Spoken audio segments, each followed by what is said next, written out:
This is going to be a little bit of a different type of video than my usual stuff.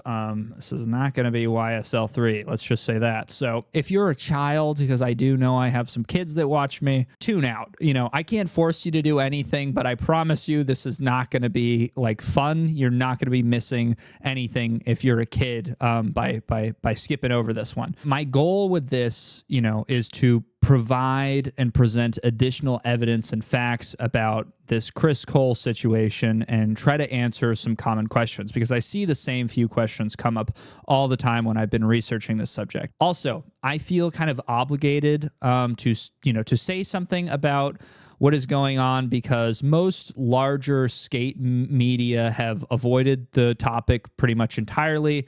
Nine Club, Thrasher, whatever you're reading or listening to or watching, more than likely they have not covered it. Not only that, but hardly any pros have really said anything on this subject either.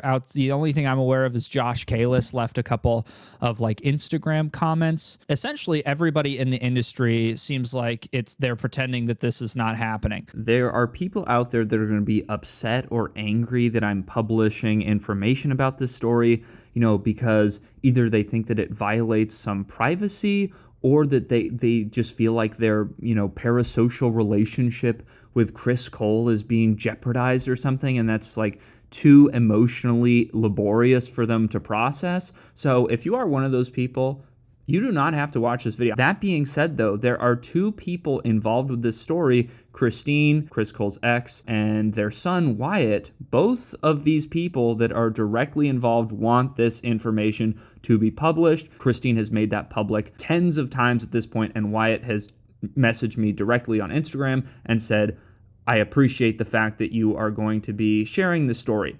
I would not be covering this if I did not have permission from the people involved, but more importantly, that it is the direct wish of people involved that I do actually cover this. You have the choice whether or not to watch this video, but your preference on whether or not this information is released is completely irrelevant. I don't think that, this situation thus far has been super clear. I think most people's interpretation of what has happened is it's Chris Cole's word against his ex-wife's word, and without additional information or details, how can you really be certain? And I think that's a rational point of view. You don't want to condemn or disavow anybody over unsubstantiated claims. Christine has actually provided a decent amount of evidence for her claims, but they're not anywhere that feels like they're super easily accessible. The majority of this stuff is hiding on Slap, and that's a large part of why I'm making this video, to try to make existing information hopefully available to more people. And also I have some new information that I don't think is anywhere really. I think only other point that I really want to make on this before proceeding into some actual details is I'm a YouTuber. This is not a court of law. Obviously, I'm not claiming to know every single facet or aspect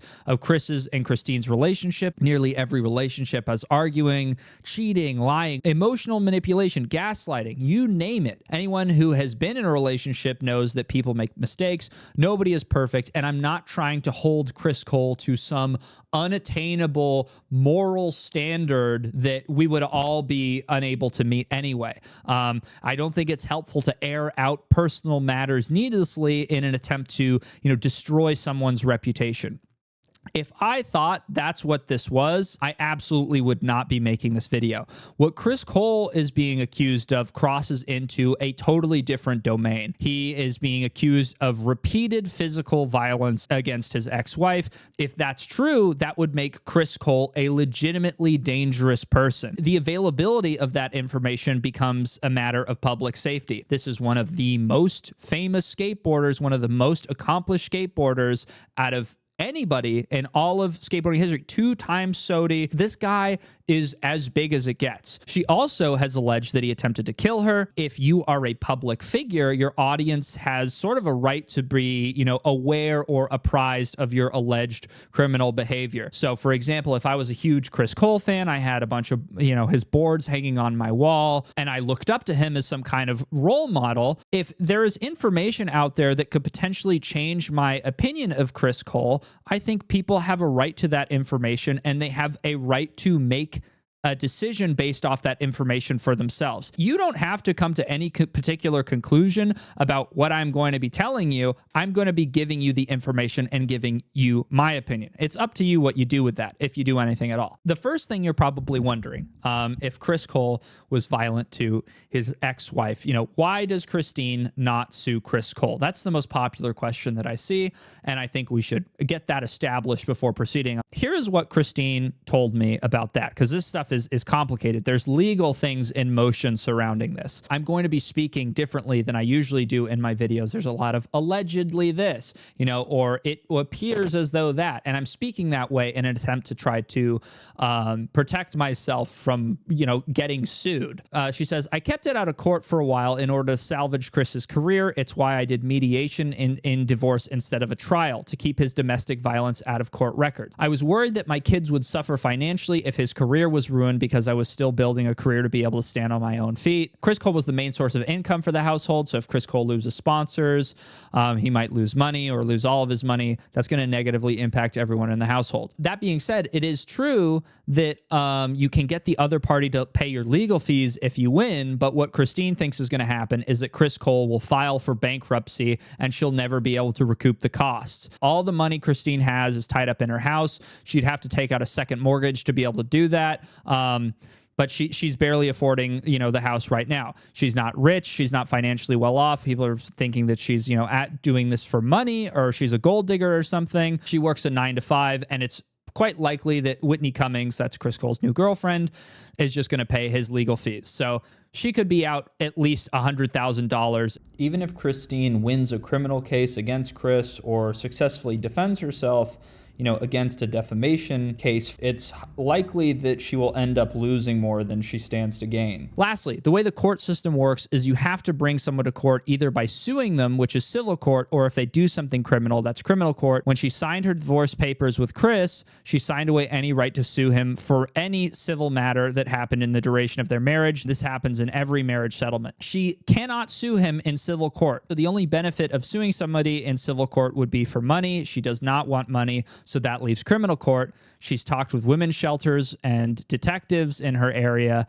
and even if there's a slam dunk obvious victory against somebody, it's rarely prosecuted. This case at this point is about 5 years old, so the likelihood of a DA charging Chris 5 years later is quite unlikely. With this explanation, I think if Christine wants any type of recourse or justice whatsoever, taking things public makes some sense. Okay, so this is the first development in this story. Christine makes this post on Instagram. Basically, the idea of this post is that because Christine's name is Christine and Chris's name is Chris, those names are too similar for Chris's liking, so he gave her the nickname Red.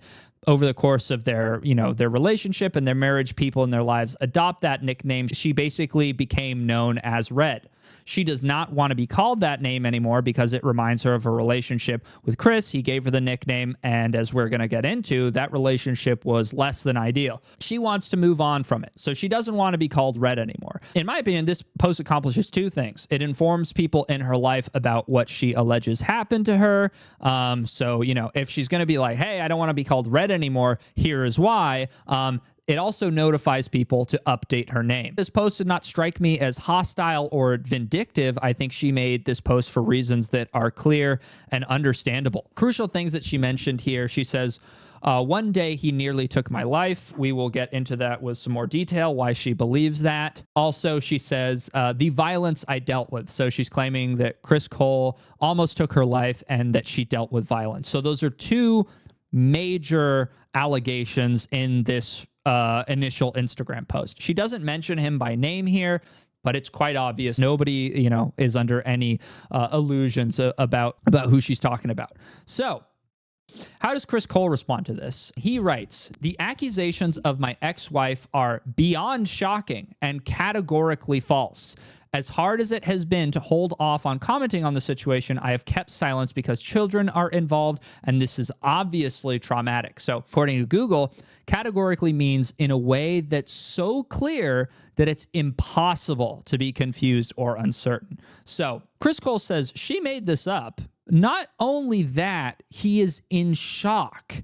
He is learning about this for the first time. It's quite unbelievable. He had no knowledge of these alleged events. That's what Chris is saying. Plus, think of the children. Not only does he claim that this is fake news, he also sends a cease and desist. The only reason it's not on screen is because I don't know the legality of that. Christine posts this on Instagram. She says, "I'm being threatened with a lawsuit if I don't take down my post and issue a retraction. I'm not going to do that. Not one thing I said was a lie, and the truth is worse than my post even alluded to." And then she explains all she wanted to do is tell people to update her name and say what happened to her. So you could probably imagine that if you were in Christine's position and you believed you were telling the truth about your situation, this would probably be extremely aggravating. Christine also is under the impression that this was a scare tactic and that Chris did not actually intend to follow through. It seems as though her theory was correct because it's now months and months later. They threatened to sue unless their demands were met. That was take down the post, issue a retraction. She didn't do that, and nothing happened. That would basically make that, textbook definition of an empty threat or a scare tactic. It's one thing to claim on your Instagram story that your ex-wife is lying about her accusations against you. It's a significant or even an extreme escalation to threaten a lawsuit as a bullying tactic. And in my opinion, it's quite bold that Chris would not only categorically deny the claims, but also threaten a lawsuit over this claim when there is evidence like this that exists. This is an abuse letter that appears to be written by Chris Cole. We'll get into the context of this later. But here's what it says. "To whom it may concern, my name is James Cole, and I have a history of domestic abuse. On a handful of occasions, I've been physically abusive to my wife, Christine." So, if this is a real email and he actually wrote this, this is a point-blank confession that he was physically violent. If this email is true and Chris wrote it, it would make perfect sense that he did not want to follow through on a lawsuit because he would be aware that there is evidence to protect Christine against defamation. After this, I think Christine is probably a little bit annoyed, and she goes on Robert Brink's YouTube channel and goes into pretty brutal detail about her allegations against Chris. If you want to listen to that, go to Robert Brink's channel. You can find it there. I'm just going to play you a very brief clip where she summarizes what happened to her in a short form video because it's already a very long video. But if you want to hear the full extent of what she's talking about, you can go check out that video. I will put the link to it in the description. "I was pushed downstairs. My teeth were broken with a beer bottle.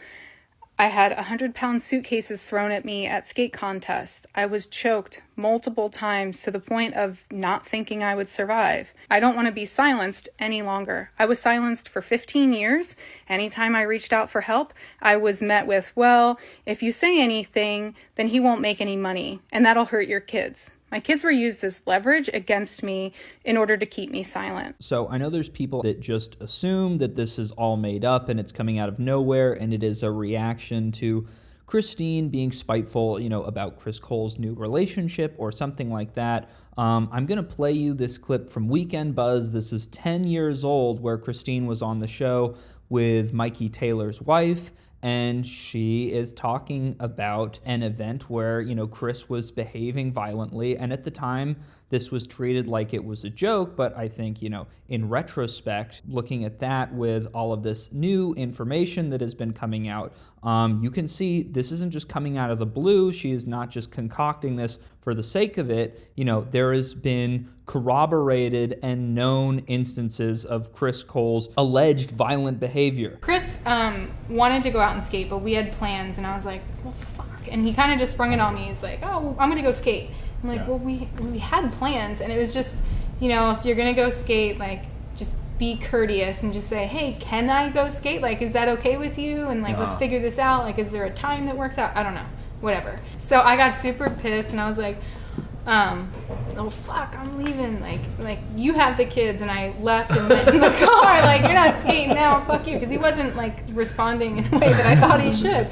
So I left and went in the car, and I was gonna try and pull out of the garage, but the garage took way too long. So he came in and he was just like, and smashed the hood of my car, like, as hard as he could. And I had these two huge dents in my green car. And so he says he walks away, and it didn't relieve as much pressure as he wanted it to. So he sees a bike pump, and he just picks it up and just hurls it at the car and it just shatters the windshield. So the tone of this video is pretty confusing because everybody seems to be like laughing about it. At the time, because Chris and Christine were still together, this story was kind of told as like, you know, a wacky thing. Weekend Buzz was a comedy program, so there's kind of an overall expectation that the stories on there are going to be funny. But if you listen to what she's actually saying, she's saying, he hurled a bike pump at my windshield. It cracked the windshield. He got so angry that he smashed his fists into the hood of her car. So do not be fooled by, you know, how everybody is reacting to this. I don't think anybody really feels good about how this interaction went 10 years down the line. I think this was a pretty bad representation of how serious this was. Wyatt, who is Chris and Christine's son,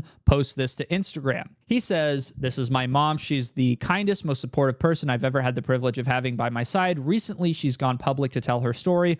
What she had to say wasn't easy for anyone to hear. She endured years of emotional and physical abuse at the hands of my dad." He's urging people to believe his mother, and he's also saying he witnessed violence firsthand himself. There have been, you know, some people who I think don't want this to be true. There have been questions about Wyatt's qualification to speak on the subject, you know, like, oh, well, he's just a kid, you know, he's young, he's suggestible.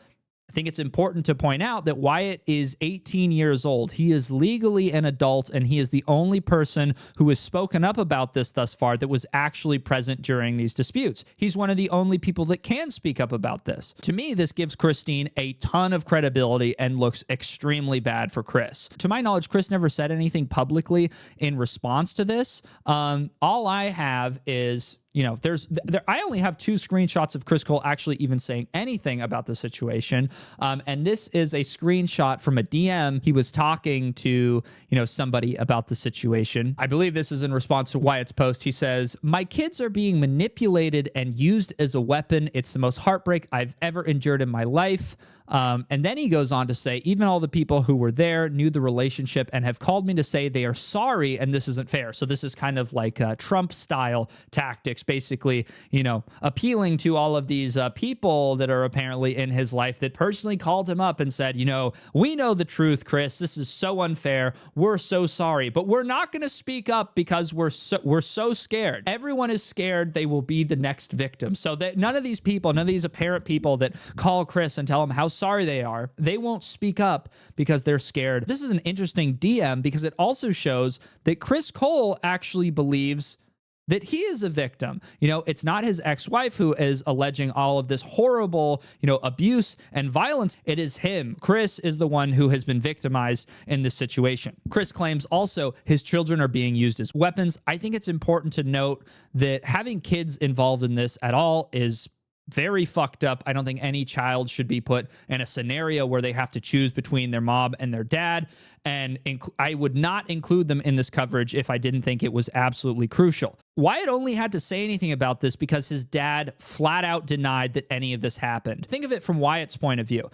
If you knew that your mother was telling the truth and your dad was lying, it would be extremely difficult not to speak up. The irony here to me is that Chris says his children are being manipulated and used as weapons, where from where I'm sitting, you know, it seems like the only people that are using the children or using them as a shield or a weapon or of any kind is Chris. The only 2 screenshots I've seen of Chris discussing the allegations, one on his story, one from this Instagram DM, he seems like he's using his kids to protect himself from taking responsibility in both of them. Seems to me that Chris is accusing his ex of exactly the thing that he himself is doing. If Chris's son came out and defended him, I think it's doubtful that Chris would have an issue with that. If you were really that concerned, the way that he claims to be in this DM about the well-being of your kids, you wouldn't be putting them in a position where they have to choose a side. You might be saying, well, Christine is the one who forced the kids into getting involved when she came out with these allegations of abuse. Wyatt claims that he saw abuse happen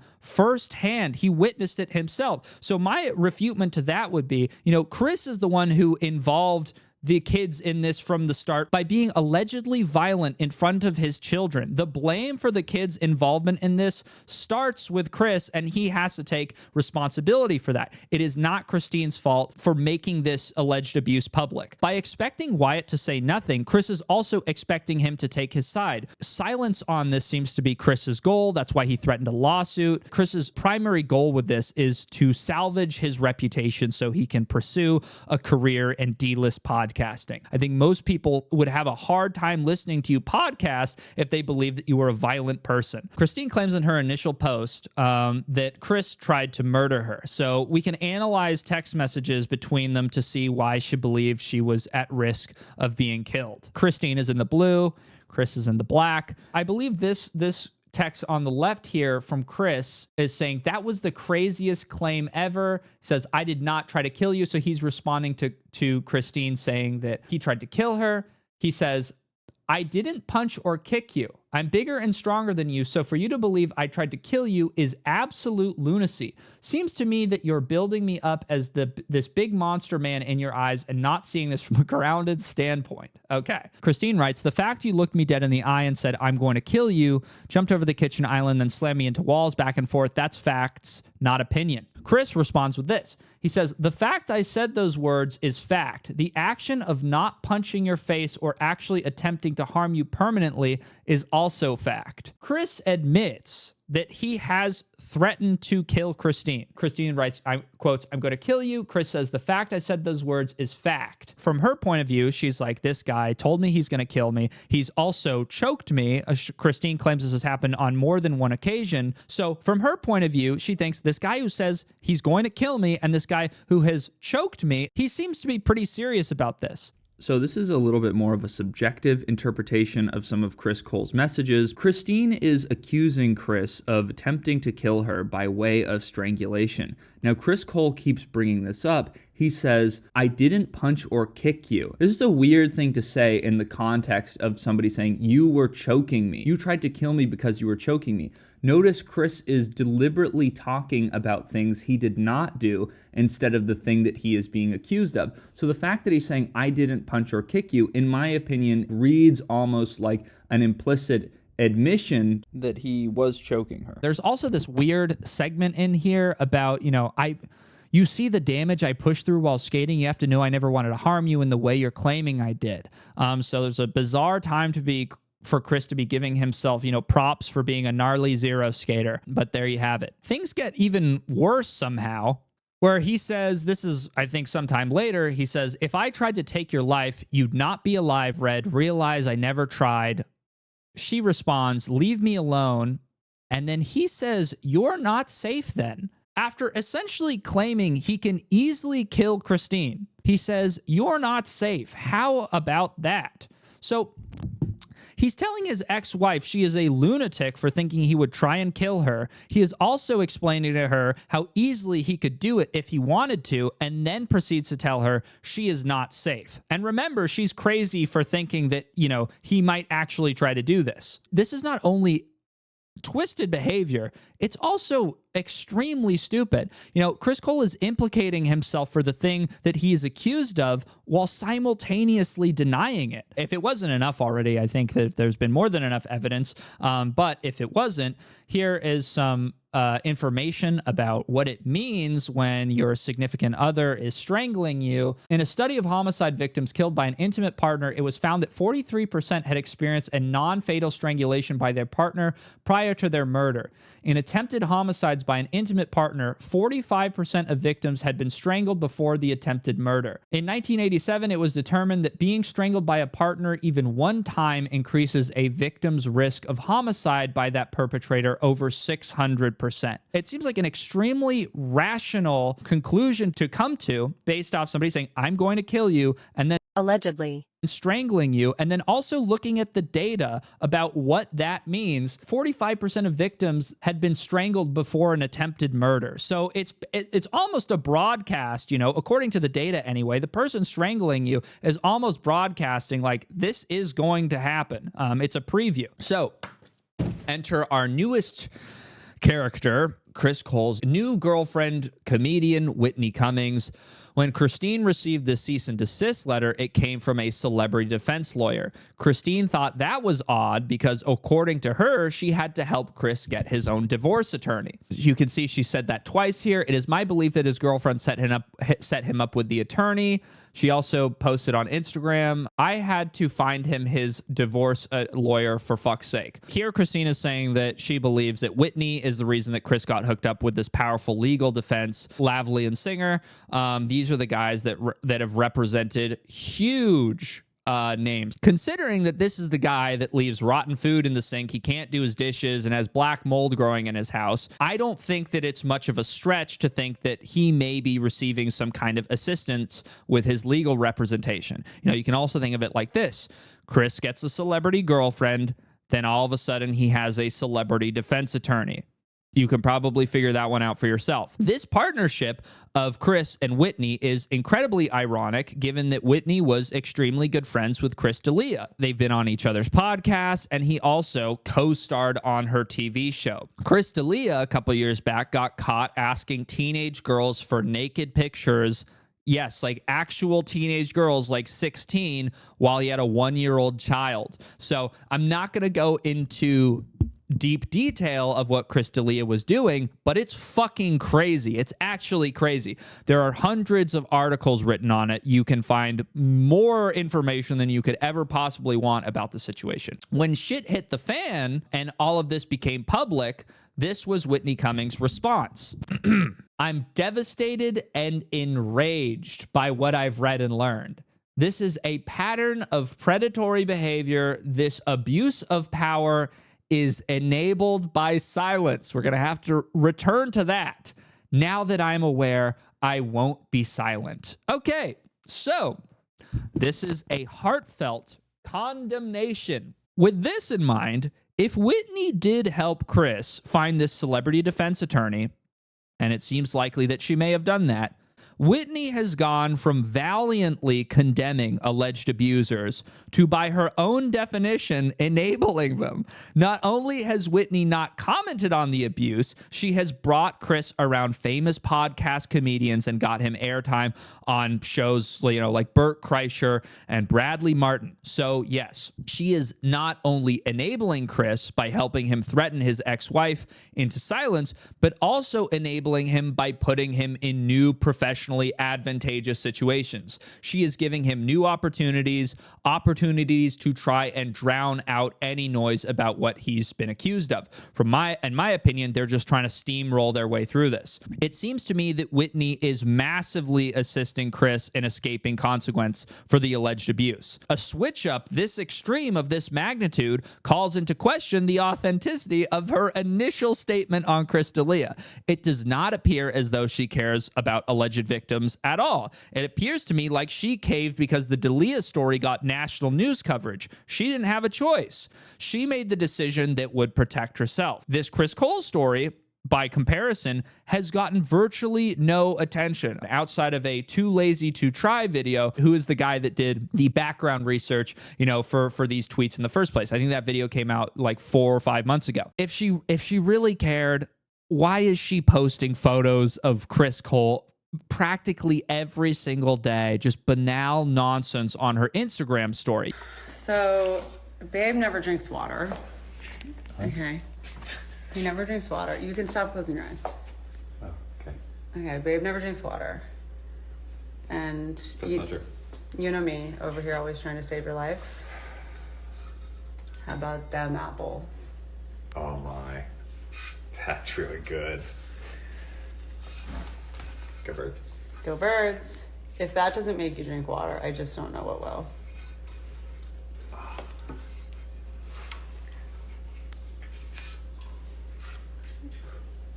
Is that a little dorky though? No. It's like a thermos, huh? Yeah. Go birds.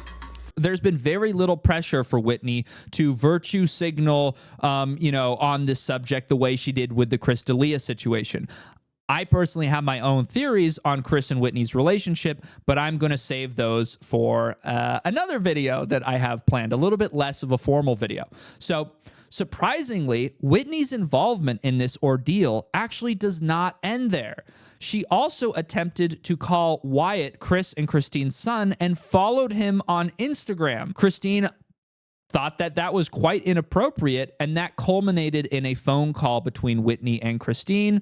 Here are some of the highlights of that exchange. I am recording this just to be clear. Okay, why not go to court and leave the children out of this? You know this is child abuse, right? Whitney accuses Christine of child abuse for involving the children. I believe she's referring to Wyatt, who defended his own mother on Instagram for people who were calling Christine a liar. Wyatt claims he had seen physical violence firsthand. To me, that seems like a more fitting definition of child abuse, that the kids had to be, witness to alleged violence between their parents, rather than Wyatt, a legal adult making a post to Instagram. These alleged violent acts taking place in front of children, in Whitney's mind, do not constitute child abuse, but then telling people after about this alleged abuse, that does count as child abuse. I'm asking you not to call my children. Okay, you can keep asking that as much as you want. That sounds like saying she has no intention of stopping. In my opinion, the correct response to this request would have been, okay, I'll stop. Considering it's fucking weird that she's even trying to do it in the first place, and they also evidently do not want to be contacted by Whitney. What are your goals for this? What is your plan? You want him to kill himself? What's your goal with all of this?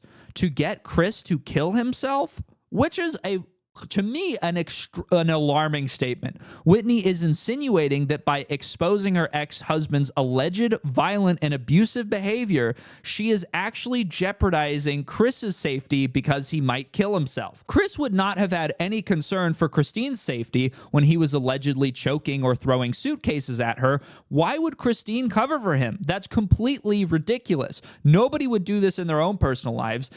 Nobody would cover for somebody that was allegedly being violent. This is a rudimentary, basic, stupid tactic to try and dodge accountability. You can't get out of responsibility for something you've done by threatening to kill yourself. This is a literal meme in the Internet Hall of Fame. Bitch think getting pregnant is gonna trap me. Bitch, I will kill myself. Ironically, Whitney, the comedian, fails to see how ridiculous and funny a statement that is. Whitney literally goes from saying silence enables the pattern of abuse to texting Christine and asking for the situation to be resolved in private. I don't think you can get more hypocritical than that. Whitney also sent text to Christine saying things like they deserve to have a father. I agree with Whitney.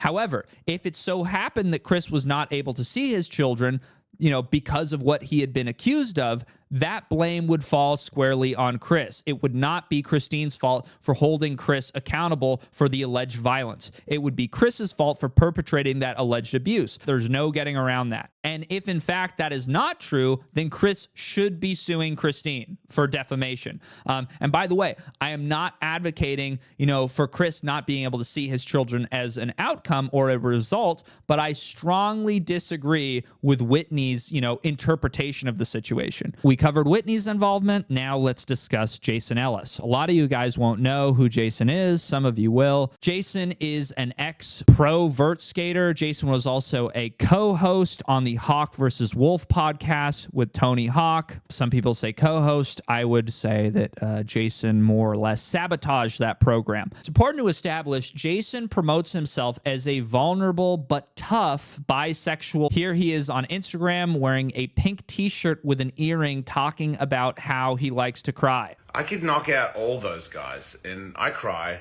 I'm gonna cry again probably later today. Oh, don't cry. It shows that you're weak. Fuck off.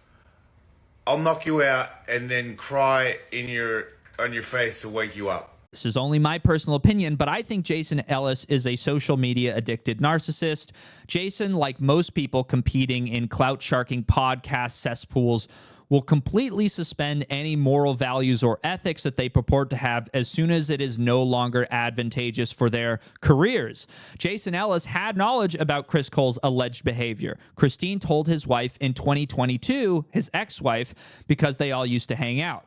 Christine gives Katie a summary of her alleged abuse because Christine sees they are still hanging out with Chris and thinks they should probably know. So let's take a look at that. Christine says, hey, I kind of want to open up to you about something. I admire how often you stand up for women.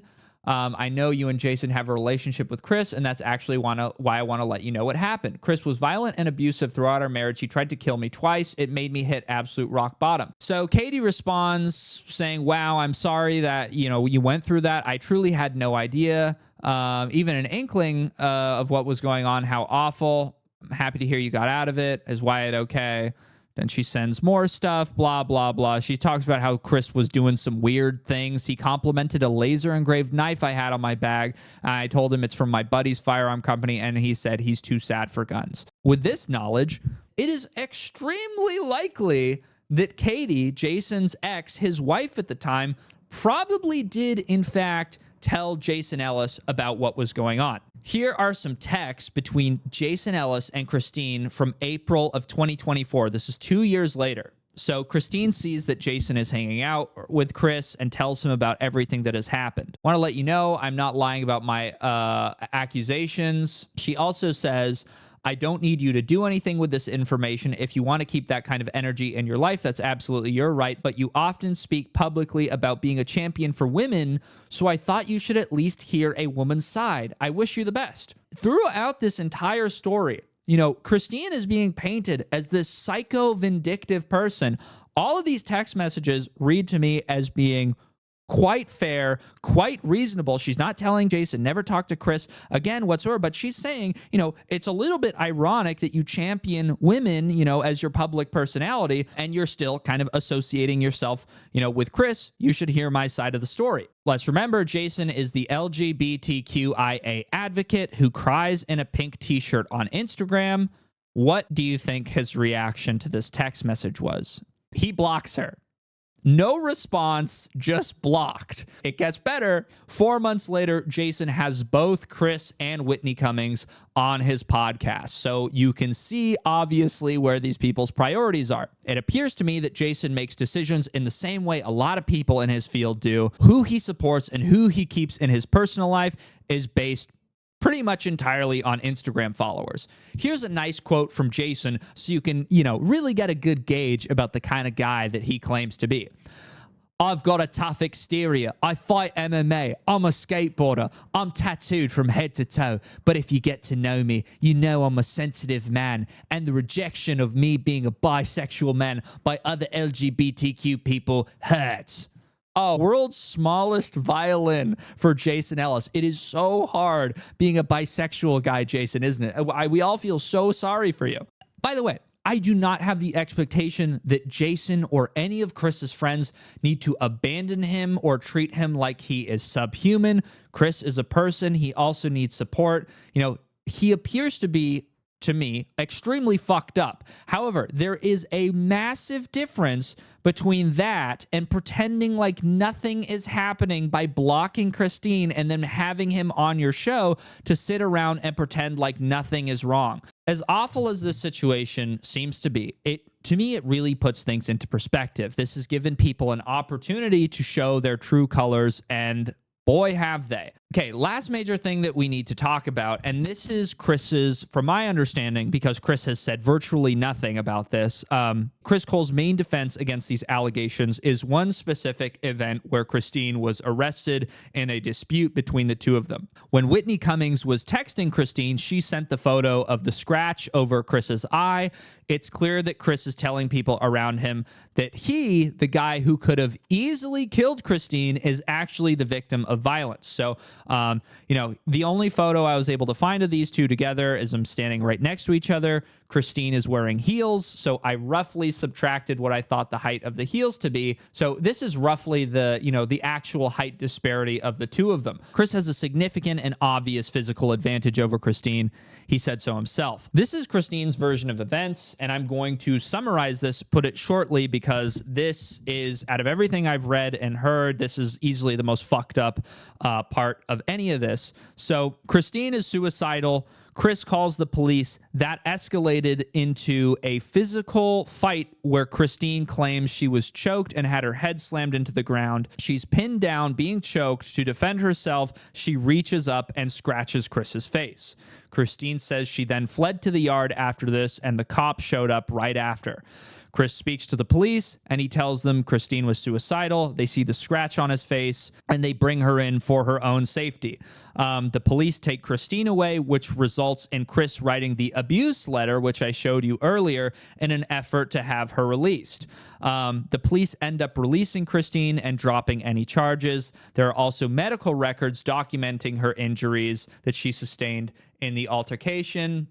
That's here. Domestic concerns, hurt by somebody in the home. Apparently, what Chris Cole is telling people, and this is coming from Christine, who apparently heard this from Wyatt, their son, Christine was running around with a knife, and that's why Chris called the police. So it's difficult to be certain of what transpired, though looking at the injuries sustained by both parties, Chris is significantly taller and stronger than Christine. What makes sense to you? That Christine had a knife, I guess, scratched Chris in the face with it? Someone who has, the height advantage that he does. She didn't nick him on the hands. He didn't, I guess, try to defend himself. So my question is, where are Chris's defensive wounds if he were attacked by somebody wielding a knife? Or does it make more sense to you that if he pinned her down on the ground and their faces were right next to each other, that she reached up and scratched him in an attempt to defend herself? And from my understanding, targeting the eyes of your attacker is an extremely common self-defense technique. I looked up, how do you defend yourself from somebody choking you? And this is, I guess, resource for like officers in correctional facilities. Number one result is biting whatever is in front of your mouth. And then the number two suggestion is putting your fingers into the inmate's eyes or, the person that is choking you. So the other thing that I thought was odd about this, and I asked Christine about this, I said, you can see all of these photos of the bruising that she sustained, fighting with each other. These are 1 day after the incident. These are 1 month after the incident. So this is not nothing. Like, these are serious bruises. I thought it was odd. I was like, well, you provided all these photos of the bruising. Why are there not photos of, the damage that you sustained when around your neck when he was choking you? I Googled it. Is it obvious when somebody is choked, or does it leave marks when, somebody is strangled? And this is what I found. There may be absolutely no outward physical sign of the strangulation. Approximately 50% of documented cases exhibit no visible injury. An additional 35% have injuries that are too minor to photograph. Therefore, the absence of physical signs of strangulation does not exclude the event. So Christine says, there was, some marking on her neck, but, she had to go to the hospital, and then she had to go to the correctional facility where, ultimately the case was dropped. It was, and she never, I guess, made it out of the waiting room. But by the time she got home, she said there wasn't really anything to take a photograph of. So, to me, that was the biggest hole in her story. Her version of events lines up with, something like this. It said, half the time where somebody is strangled, it doesn't leave a serious physical mark. Chris has a tiny cut on his face. Christine has significant bruising all over her body. It's also, I think, important to mention that Christine has not altered her story about this. These are screenshots where she told a coworker about the event merely days after it happened. She's on record now publicly telling the same exact story years later. Oftentimes, if someone is lying about their story, minor things will change because, there are going to be details that have come up that they did not initially account for, with their first version. Christine has evidently remained consistent about things. At this point, I think it's a fair question to ask why Christine did not report the abuse or go to the police earlier. Her explanation for this is that Chris would tell her not to do that because it would negatively affect the children. Because Chris Cole is the primary source of income for their household. So if he stops making money or he's making less money, that would financially affect everyone in the family. This also aligns with Chris's current statements around the alleged abuse, where, as I pointed out earlier, every time I can find that Chris has discussed this, he has brought up his children. He keeps mentioning his children over and over again. Right now, what do we have? Okay, Chris basically is asking you to take his word that he is innocent, while Christine has supplied a significant amount of evidence against him. In my opinion, there's no question who I believe at this time. I think the people who still blindly believe Chris Cole with no evidence are probably doing so for political reasons. Chris's innocence aligns with views a lot of people hold about general trends and ideas, war on masculinity, cancel culture, it suits or reinforces their worldview to believe that there is a coordinated conspiracy to defame Chris Cole. Without looking into it, most people are going to default to taking the side that aligns, again, with their pre-existing worldview. This applies to people that automatically believed Chris and applies to people who automatically believed Christine as well. In my opinion, it is extremely difficult to maintain that stance of supporting Chris Cole after examining this evidence. You would essentially have to be in complete denial about this to blindly accept Chris Cole's version of events. Personal observation about this, I have a ton of respect for Christine. This is an unbelievably difficult situation that she has documented and organized with so much information and scrutinizing detail. She has annotations and notes for almost everything. And by the way, there is tons of stuff I have not even gotten into in this video. Like, there are worse things I'm not even talking about because I'm trying to give you guys the most evidence-based version of events that I possibly can. I think people are desperately looking for ways to undermine and discredit her or look for some ulterior motive, but as far as I can see, none of that exists. You have to make massive assumptions to believe that she's doing this for any other reason outside of what she has publicly stated on Instagram. It seems like the only thing she is interested in doing is getting the story straight. Also, she has not even gone after anyone who is still in contact or supporting him. Like you can see when she texted Jason Ellis, she said, if you want to keep Chris Cole in your life, that's your decision, but you should make that decision with this additional information. Not only that, but the only people who are threatening anything in this situation are the people looking to protect Chris Cole. Chris Cole is doing what a lot of other people do when they're called out for their alleged actions and they play victim. Like Chris Cole said in those screenshots, people are afraid to speak up because they're afraid of being victims. Victims of what? Exactly. That's what I want to know. In my opinion, Chris does not appear to be a victim. He is using the concept of cancellation in his defense, hoping that if he can gesture to some larger social movement, that will protect him from accountability. Chris has not provided any counter evidence to what Christine has made public. All he has done is try to make it go away. It's hard to believe that there is so much documented evidence of Chris's alleged behavior, and he still plays victim while trying to sue his ex into being quiet. In my opinion, with all the abuse she has allegedly endured, it's actually miraculous she is not behaving more aggressively. This does not seem like Christine is after revenge. I think she wants to set the record straight. In conclusion, what are we supposed to do with this information? I don't think Chris Cole's life should be over. I don't think everyone in his life should abandon him and leave him out to dry with no support. If Chris expects people to listen to him podcast, the least he can do is properly address or refute the claims made against him. I'm open to changing my opinion on this matter, but it would take Chris substantiating his innocence in the same way that Christine has substantiated the claims of violence. So far, nothing of the sort has happened on Chris's end.